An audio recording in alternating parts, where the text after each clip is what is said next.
이제 제가 효소로 가겠습니다. 제가 아까 간 뭐 알코올 분해한 효소, 막 효소 말씀드렸을 것. 우리가 효소가 부족하면요, 가장 빠른 또 노화의 지름길이 돼요.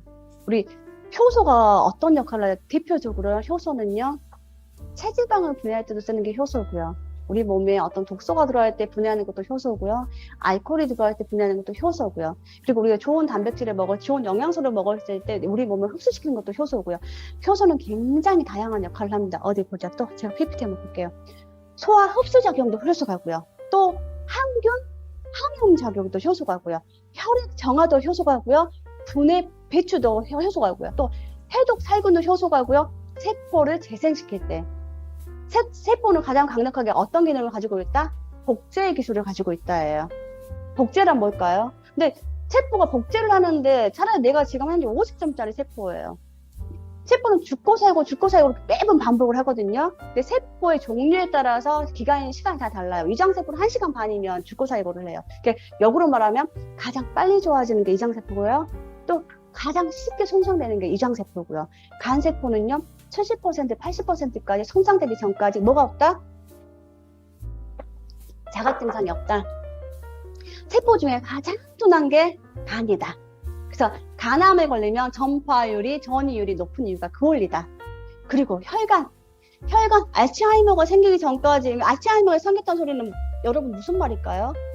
모든 혈관이 최소 80% 이상 막혔다는 거예요. 왜 그 전까지 몰랐을까요? 혈관도 80% 막히기 전까지 자각 증상이 없다예요. 뭐가 부족해지면? 효소는 부족해지고요. 내 몸에 열량 찌꺼기가 많아지면요, 이 밸런스가 안 맞으니까 당연히 자연스럽게 이 혈관을 통해서 여러분들이 유전적으로 생활 습관에 의해서, 환경에 의해서 안 좋아진 세포가 다 다르겠죠, 여러분. 제가 아까 세포 수가 60쪽에서 100쪽이라 했죠. 이 60쪽에서 100쪽에가 여러분 유전적인 이유, 환경적인 이유, 식습관 이유에 의해서 이 세포들이 기능이 다 달라요. 근데 안타깝게도요, 내가 위장세포가 40점이었다고 칠게요. 제 소멸과 생성을 반복한다 했죠? 40점짜리가 죽으면서 복제한다 했죠? 40점짜리를 복제하고 죽으면 그나마 괜찮아요. 근데 40점짜리가 죽을 때 30점짜리를 복제하고 죽어. 근데 또 하나, 여기서 또 짚고 넘어가야 되겠죠. 우리 짱구 효소가 맞나요, 안 맞나요? 그럼 이런 질문을 할 수 있겠죠. 그렇다면 효소를 제가 별도로 더 추가적으로 효소 제품만 있는 걸 먹으면 더 좋겠네요 라고 말씀할 수 있는데, 저 같으면 저희 짱구를 한 번 더 먹어요. 왜? 단일 제품 효소만 먹어도 가격 차이가 만만치 않는데, 저희는 또 효소가 어떤 공법인가요? 발화공법. 예를 들어볼게요. 똑같은 5g짜리 효소라고 가정을 한번 해볼게요. 똑같은 5g짜리 효소가 있고요. 저희 짱구가 있어요. 근데 발화공법을 사용했을 때는요, 몇 %까지 이 똑같은 양의 역할을 한다? 65%까지 역할의 기능이 높아집니다. 저희는 이 발화공법으로 되어 있고요. 발화공법으로 만들어졌기 때문에 굉장히 많습니다. 효소를 섭취하게 되면 뭐가 된다고요? 당연히 세포가 부활은 뭐예요? 건강하게 재생을 한다는 소리겠죠. 그러니까 세포가 재생을 되기 때문에 뭐가 좋아져요? 내 면역세포가 좋아지니까 당연히 면역력이 증진될 수밖에 없는 거예요. 그렇게 효소 함량이 타인사에 효소만 들어있는 것보다 훨씬 더 함량이 많습니다.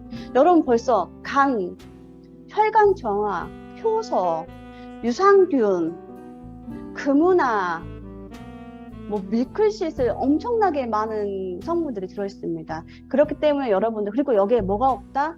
유해한 성분들이 없다입니다. 근데 왜 건강식품 뒤에는 임산부와 소아는 의사와 상의하라고 할까요? 대한민국 식법상 임산부와 유아는 임상실험을 할 수가 없습니다. 그래서 임상실험을 없기 때문에 항상 모든 식품에 그게 기재가 되어 있는 거고요. 근데 저희는 유해한 성분이 없기 때문에 아이들 짜장면 한 그릇 먹을 때 걱정하셔야 돼요. 그 탄수화물과 당과 그 열량과 그 제품들이, 특히 밀가루 탄수화물 무서운 게 뭔지 아세요? 혈관에 흡착해서요, 안 떨어진다는 게. 그래서 굉장히 무서운 거예요. 근데 먹고 싶으면 드셔야지 뭐. 먹고 싶은데 먹어야죠. 너무 스트레스 받으면 안 되니까. 그럴 때 드시기 전에 짱구로 드시면 어떤 역할을 할까요? 한 15분 전에 드시면 훨씬 더 좋겠죠. 한 20분 전 정도 이전에 드셔주시면 훨씬 좋겠지. 왜? 짱구가 몸에 들어가서 뭘 할까 기다리고 있겠어. 자, 탄수화물 들어와봐 라고 기다리고 있겠죠. 그리고 기다려서 얘네들 뭘 할까? 흡착을 해서 배출시켜주게. 그 대신 여러분들이 요렇게 많은 양을 먹고 짱구 한 포 드시고 다 배출시킬 거라는 기대는 하시면 안 돼요. 짱구가 해야 될 일이 너무 많습니다. 제가 아까 누누이 말씀드렸죠? 세포는 60조에서 100조개가 있다. 짱구 한 포가 해야 될 일은 너무 많은데 세포도 너무 많고 세포의 질도 다 다르다예요. 그리고 나서 식사하시고 나서 한 15분 후에 한 포 더 드시면 어떨까요? 더 좋아지겠죠. 왜? 탄수화물 분해 배출하는 게 짱구기 때문이에요. 짱구 198,000원에는요 이러한 성분들이 있기 때문에 여러분들이 기존에 굉장히 많이 다양하게 드시던 그런 제품들 가격부터 훨씬 더 경제적인 면에서도 좋고요. 그리고 여러분들이 짱구는 반드시 온 가족이 함께 섭취를 해야 됩니다.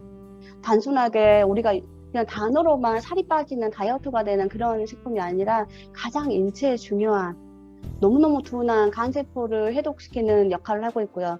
면역세포가 좋지 않으면요, 그러니까 내가 면역세포가 좋은지 안 좋은지 어떻게 하냐면요, 감기에 자주 걸리면 면역세포가 좋지 않습니다. 배앓이를 많이 하는 사람은 면역세포가 좋지 않습니다. 그건 장이 안 좋기 때문에 오는 거거든요. 그래서 아이들이 감기 걸리면요, 뭘 해야 될까요? 짱구를 먹여야죠. 아이들이 감기 걸리면요, 유산균을 먹이는 게 먼저입니다. 왜? 장의 밸런스, 장부터 열을 잡아야 되고 장의 면역세포를 높여야 되기 때문에. 그래서 아이들이 한 포를 다 먹겠다라고 하면 매달씩 나눠서 먹게끔 하면요, 아이들이 어떤 척변이 없어지면요, 지방세포가 없어지면 뭐가 된다? 성장이 잘 된다. 성장 호르몬은 아이들만 나온다? 성인도 나온다. 그러나 나이가 먹으면 먹을수록 성장 호르몬이 많이 나오지 않는다. 성장 호르몬이 무엇을 한다?